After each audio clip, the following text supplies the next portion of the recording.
G'day, I'm Father Robin Koning, the Provincial Assistant for Vocations, and today I'm having a cuppa with some more of my Jesuit mates.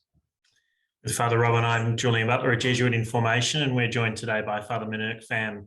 Father Minh-Uoc, welcome. Thank you, Julian, and thank you, Robin. Nice to see you both. Father, you're currently working with the Vincent Liem community in Flemington here in Melbourne. Would you tell us a bit about that ministry of outreach? Yes, recently I was appointed as chaplain for the Vietnamese Catholic community at St. Vincent Liem Center in Melbourne. That is a big community established about 40 years ago, and now we have attendance of the Mass about 1,500 people, and with some apostolic groups. I believe about 25 or 26 groups. The Vietnamese community here is the British, their faith is still very, very strong faith, and then very much active. So I'm happy to be with them and to serve them. Minh-Uoc, I understand at the Vincent Liem Centre there, it's not technically a parish, but it's largely parish sort of work that you're involved in. Is that right? It's not officially a personal parish, but all the activities and all the work I do there is very, very much the work of for a personal parish in Melbourne. Yeah. Father Minh-Uoc, can you tell us, to go back some way, about what got you interested in the Jesuits and where this desire to join the Jesuits and the seed of your vocation grew? Yeah, to talk about my vocation, maybe allow me to go back a little bit about my background. I grew up in South Vietnam, and I did the high school and the university, and at the middle of my university studies, I was grafted into the army. So from 1972 to 1975, I served in the South Vietnam Marine Corps. And after South Vietnam fell under the attack of the Communist North in 1975, I spent 3 years from 75 to 78 in a concentration camp. They call it re-education camp, but actually that's a concentration camp. And in 1978, after being released from the camp, I thought about sort of joining the religious life, especially the Jesuits, but this is not possible because the new government want to suppress most of the seminary or all of the seminaries, and also they want to arrest the Jesuits. So when I contacted the Jesuit, they said that now it's not possible because if you join, the next day you will find yourself back in the labor camp again. So because I couldn't do that, so we organized an escape, and so I escaped by boat in early 1980. I spent a few months in the refugee camp in Malaysia, Pulau Bidong, and arrived in Australia on the 21st of September 1980. And then when I arrived in Adelaide, because I thought of being a Jesuit when I was in Vietnam. So about 4 or 5 months after arriving in Australia, I contacted the Jesuits here and applied to be a Jesuit. Now, why I wanted to be a Jesuit? As a university student, I read the history of the church, and especially, I read quite a bit about the Jesuit work in Vietnam and in China. And when I read about the Jesuits, I thought that, oh, the Jesuits are very, very, very attractive.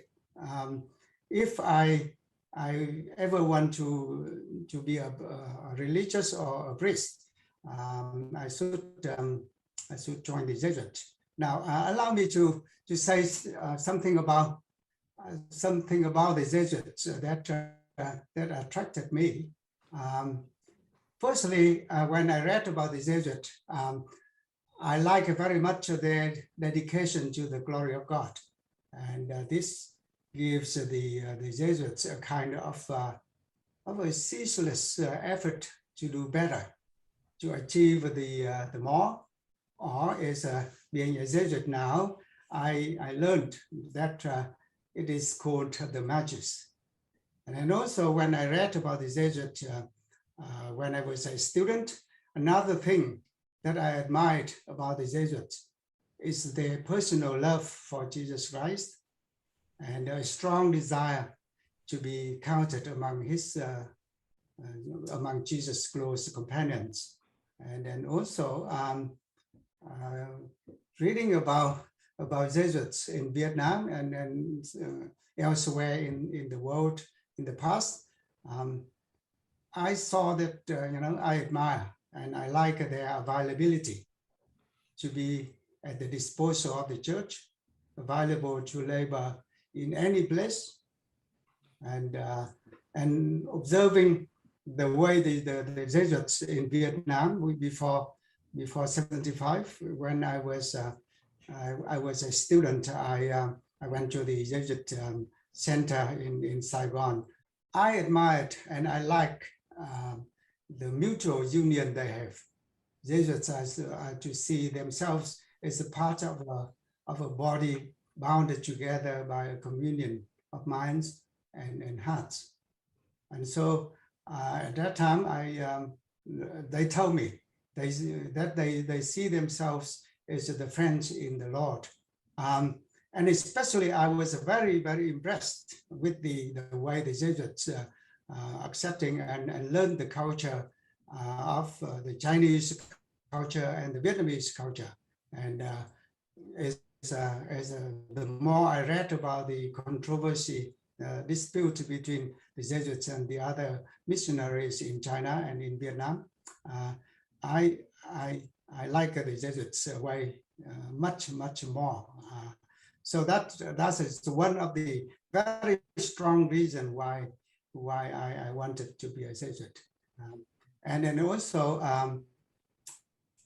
the Jesuit told me then that they are not completely contemplative, but contemplative in action, and thus seeking God in all things. That's very, very, very, very good. I love it. I love the idea.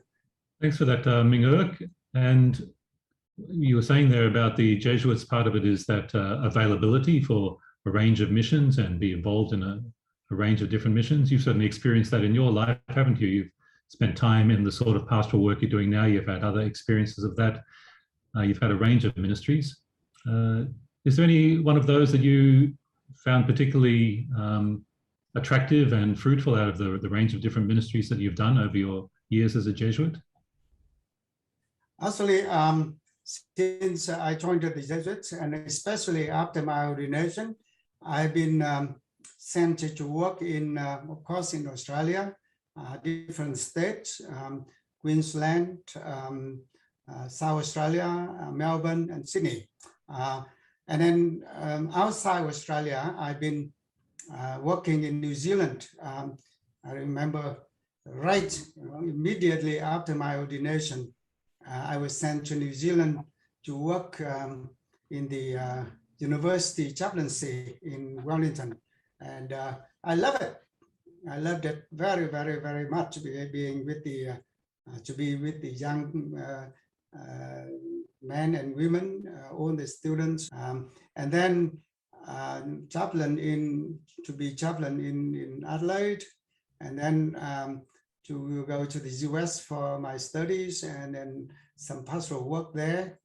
And then, as Robin, you mentioned, I've been appointed as assistant to the president of the Jesuit Conference of Asia Pacific, and so it's based in the Philippines. I worked there for nearly 6 years.